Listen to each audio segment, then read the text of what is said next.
Well, good morning. It is May the 12th, 2025, and straight from the highly caffeinated studio, this is According to Willie B., and I, Will Bryce, am your host for the next half hour. So I have a few announcements, but I'm going to hold them until the end of the show. I want to take you today on a trip down memory lane. And the reason I say that is because I had a lot of fun reminiscing and putting this particular podcast together. Because I really wish, and I think you're going to as well, by the time this podcast is over, you're going to wish as much as I that time travel did actually exist, because that's what we're going to do today. We're going to take a walk down memory lane. And by that, I want to visit a couple of locations, actually 3 locations that are no longer in operation. And some of you will have memories and some of you may not. So I hope for the ones that don't have memories of these locations I'm going to mention, that I can at least paint a picture over the airwaves to give you an idea of why we would like to have time travel just for these 3 locations. The first one is in Houston, Texas, and it was ripped away out of our lives quicker than you can imagine, and I'm going to explain how that happened. So back in 1968, Roy Hoffines decided that Houston needed a theme park. We could not have agreed more.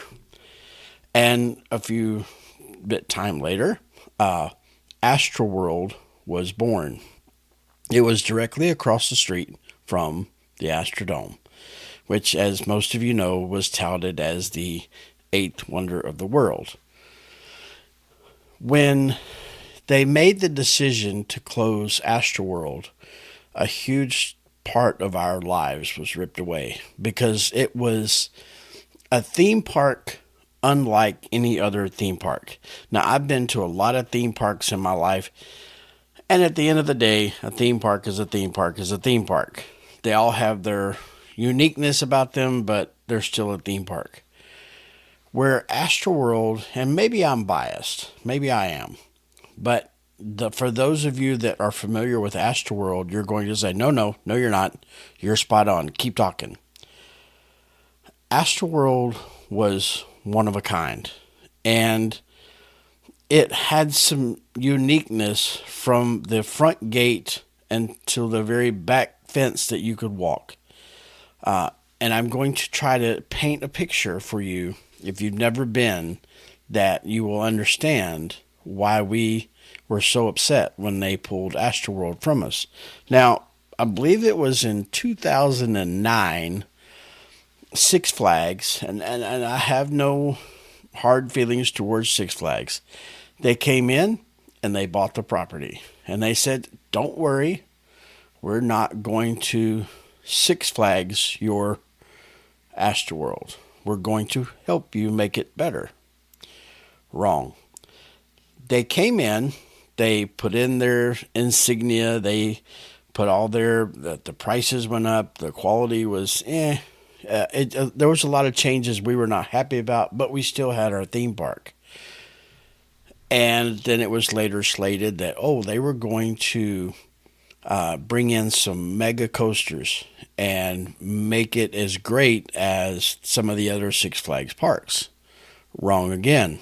So let me paint you a picture now of what we enjoyed through our entire childhood.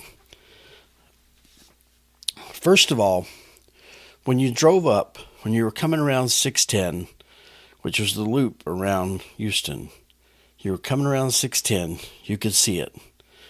Six Flags would be on one side, Astroworld would be on the other. And you would park in the Astrodome parking lot. And there was a walkway, a huge walkway across the freeway. And you could either park and walk across, or you could take the little tram and ride it across 610, across that the little bridge footbridge, if you will, over into the park, and they would drop you off right at the gate, which was really cool. In the early days of Astroworld, as you approach the entrance, there was this huge fountain with a globe of the world sitting in it, and the water was going over the globe. And it was one of the coolest entrances that I ever remember of any theme park. As you entered into the park, you were greeted by a massive wooden roller coaster, which we all became to know and love as the Cyclone. Now, I know those of you that are familiar with the Cyclone are grinning and you're going, oh, I remember that coaster. Yes, if you were ever on it, you definitely remember it. It wasn't, in my opinion, in my memory, I don't remember it being a really rough roller coaster, but it would scare the daylights out of you. And here's the thing. These coasters nowadays, you got a 6-point harness, you got bars, you got, I don't know. You're latched in there. You're not going to go anywhere. We had a lap bar. That's it. We had a lap bar. That's what held us in, because you held on for dear life. I'm sure if they were to pull those bars out of hiding wherever they are, you would probably see some actual fingerprints and indentations from where we had gripped that bar so tightly, because it literally scared the life out of you, okay? But it was one of the neatest, biggest monster wooden roller coasters I've ever been on in my life.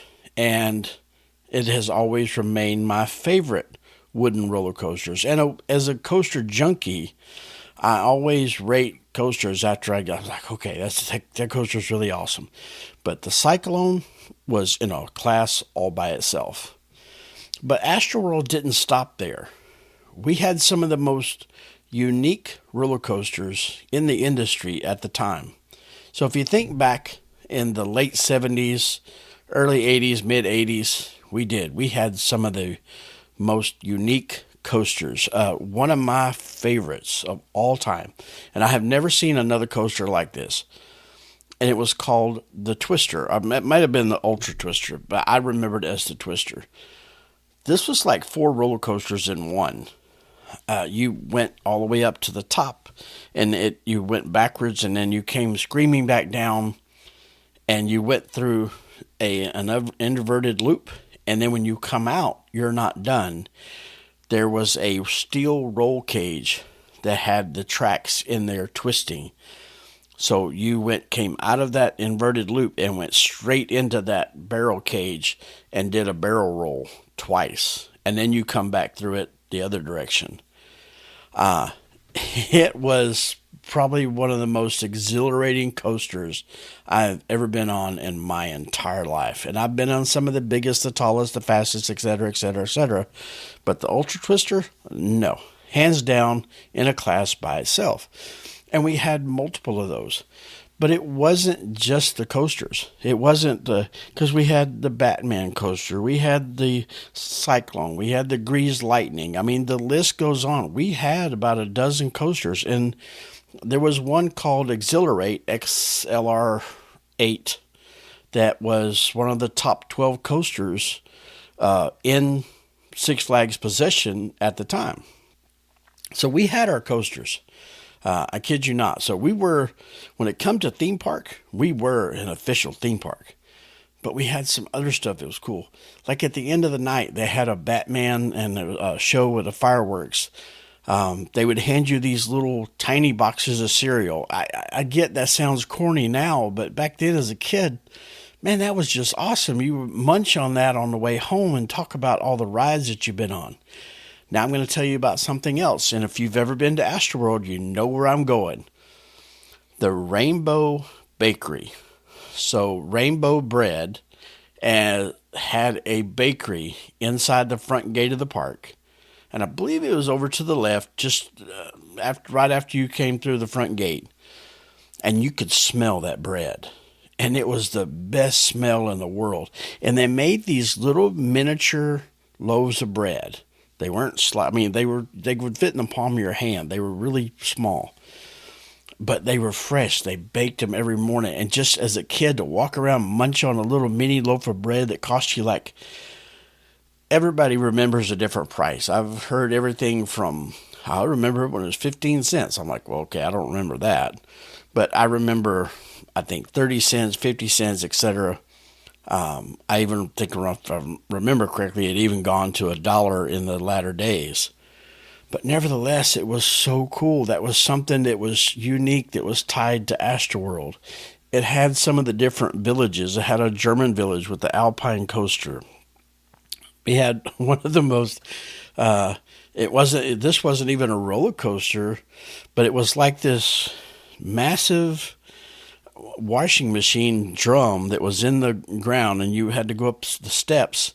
And as you climbed down in, you went in there, you stood with your feet against the wall and your back against the wall, and you stood there. And then when the ride started, it would begin to spin.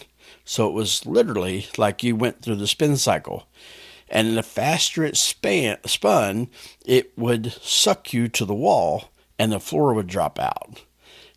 I mean, as a kid, this place was just, it was the most incredible place on earth. This was before the mouse. This was before any of all that artificial technology. This was just straight up mechanical. We're going to get your attention. We're going to scare you. We're going to exhilarate you. We're going to just have your adrenaline pumping through your veins. And when we send you home tonight, we're going to give you a little bitty box of cereal, show you some fireworks, and send you home, and you can come back and do it again tomorrow. Absolutely one of the most phenomenal parks on earth. And then Six Flags kind of did us dirty. And, there may be people that listen to this going, I worked for Six Flags and that's not what we did. As a Houstonian, this is what happened to us. Came in, you bought our theme park, and you made promises of what you were going to do, and then you decided, no, we're not going to do anything. So when you pull resources from a business, especially something of that magnitude, it's going to lose its luster. It's going to start attracting the wrong people. And then you're going to have more crime. And then people are not going to want to take their children there. So then the attendance goes down. And now you can look at the park and go, hey, this park is not making any money. We need to close it down. It's worth more as a parking lot. That was an actual statement. Well, guess what, ladies and gentlemen? Astroworld to this day is still a vacant piece of property being used as a parking lot. So tell me it ain't so. But it was the most incredible memory. We have such childhood memories from Astroworld. It took in millions of visitors. So I guarantee you there are people in other states that are going to listen to this podcast and are going, oh, I went to visit so-and-so in Houston and they took me to Astroworld. Oh, I remember coming over from Germany. I remember coming over from France and we went to Astroworld. And that was a really cool theme park. And I'm like, yes, we had a one of a kind, and it produced some childhood memories that will never go away. So when I tell you that I spent some time digging into my memory bank, literally between the ears, and come up with some of these memories, it was absolutely phenomenal, because there were some childhood memories there that I hadn't even thought of in a while, and it just brought back this tidal wave of memories, and it was just an awesome time putting this podcast together, thinking back on all the different times at Astroworld. Didn't matter if it was rainy or sun or what it was, windy, cold, it didn't matter. You were going to have a blast at Astroworld regardless of what the weather was. It was one of the most incredible theme parks that ever existed. So I'm going to have to shorten out a little bit to get on, because there's two more theme parks I want to talk to you about that I want to remind, kind of dive your memory into if you remember these. And these were in business for so long, I promise you, a lot of people are going to remember these. The next two are in Florida, and they're actually two of my favorite attractions that were in Florida. And one is called Silver Springs. Now, it's no longer in business as a theme park per se or a attraction. Florida bought it back in, I believe it was 1993, and turned it into a state park because they decided that they needed to preserve the waterways, et cetera, et cetera. And I get that. I mean, because Silver Springs was this anomaly of nature, if you will. The glass bottom boats, which the cool part that I did not know until I did some research for this podcast, but Silver Springs actually started in 1888. Now, think about that for a minute. That is really cool to know that a theme park that brought so many people so much joy started back in 1888, back before I even figured that theme parks were even a thing. Well, I guess we can't really call it a theme park. It was an attraction, because that's the thing with Florida is they have a lot of attractions, but not necessarily are they classified as a theme park.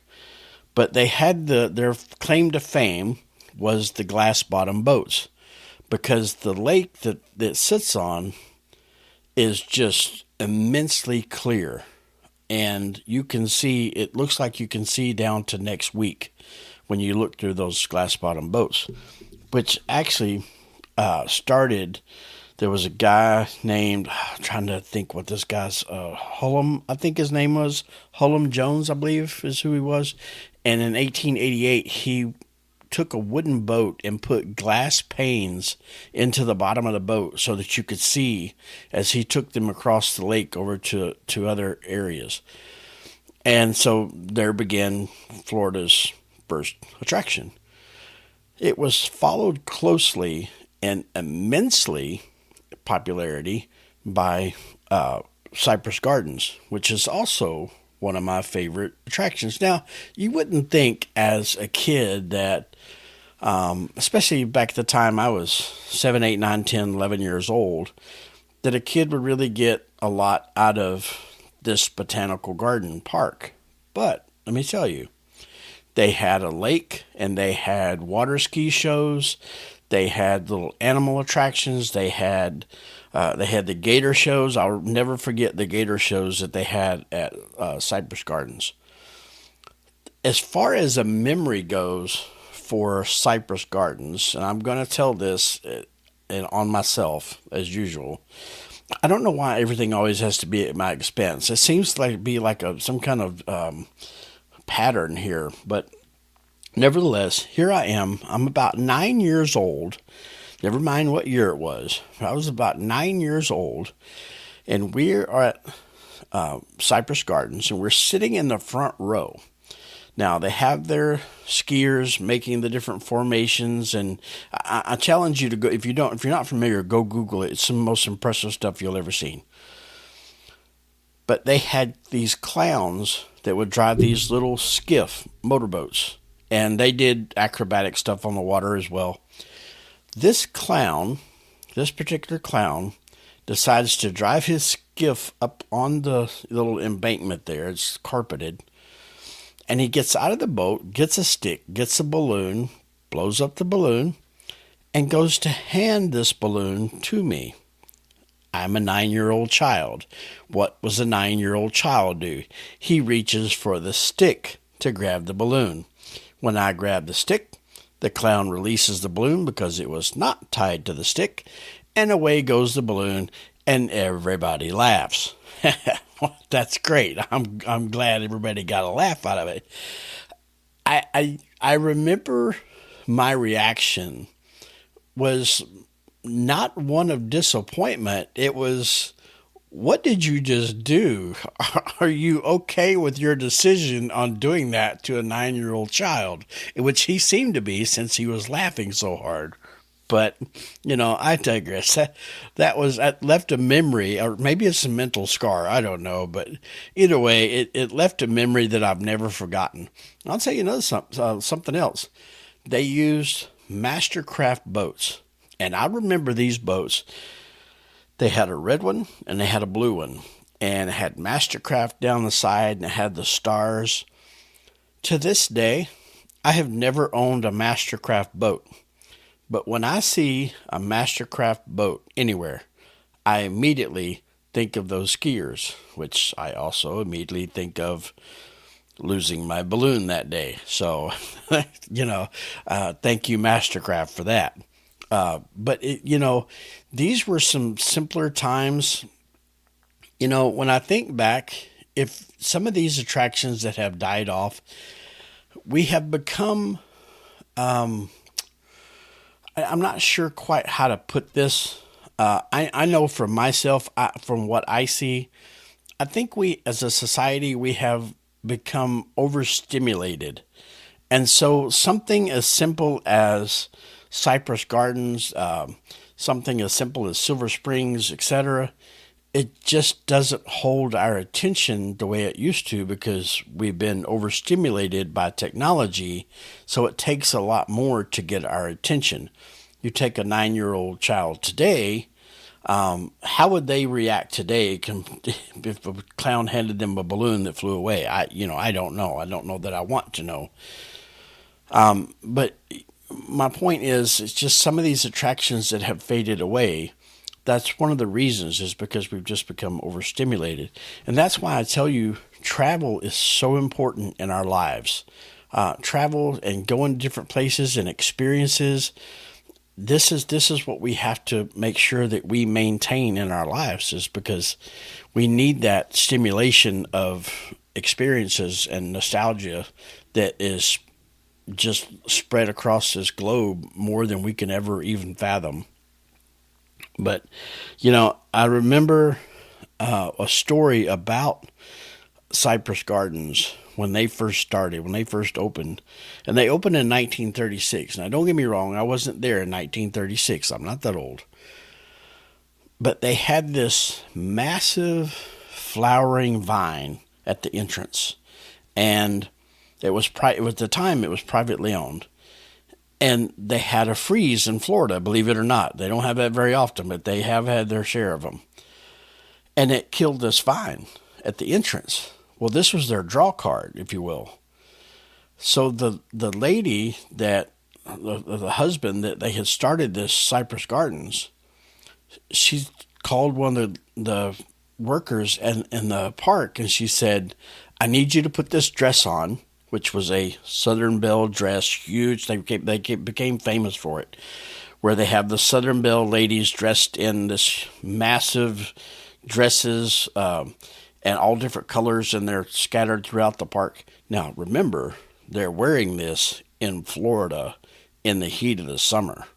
I can only imagine how they melted, but they had her stand at the front, and the next day people became to come back because they didn't even notice the dead vine on the wall because of the Southern Belles standing out there in their dresses. And that's a true story.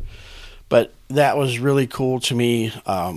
It's just some of the attractions that have faded away over the years. There's just some great childhood memories. But I truly hope that some of you have remembered Astroworld as well as Silver Springs and Cypress Gardens. If there's a favorite that you remember that's no longer standing or in business, shoot me an email. If you have a memory of one of these places that I didn't mention, because I literally could sit and talk all day about Astroworld, drop me an email and let me know. You can go to accordingtowillieb.com and you'll find the message board there.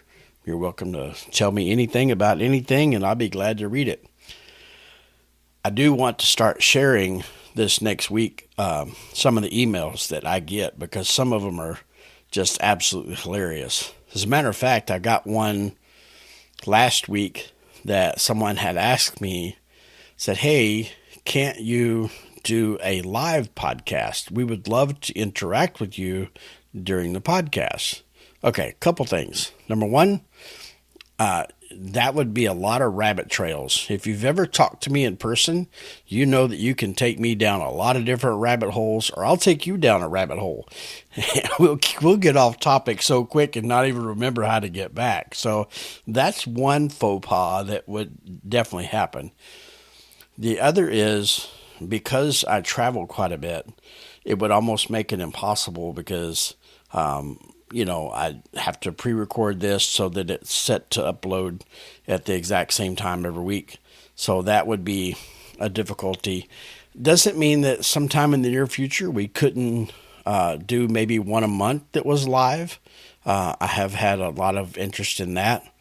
But our email does kind of blow up frequently every week on suggestions and etc. And I greatly appreciate each and every one of you for chiming in. It tells me that you're listening. We now have listeners in 10 different countries. Every week it just seems to grow. It's absolutely humbling. Culinary Highway is continuing to grow. We're getting a lot of feedback on that. And I truly enjoy that project because it supports the local restaurant industry. So the only news that I will tell you today that I have, we do have our t-shirt equipment. We do have a vendor because we have tested for the last couple of weeks. We have tested some of the decals that have been sent to us to make sure that the quality of the decal is as good as the shirt, because I don't want to sell something that is inferior. So we should have that hitting the website very, very soon. I appreciate everybody's patience on that. I've gotten a lot of emails on it, but definitely appreciate all the patience there. That's all I have for this week. I hope each and every one of you have a great day. And until I talk to you again, don't forget to caffeinate and conquer. Make sure you go and check out our website, accordingtowillieb.com. And don't forget about Culinary Highway on YouTube at Culinary Highway. Very simple address. But anyway, y'all have a great day. And this has been fun. Take care. Bye-bye.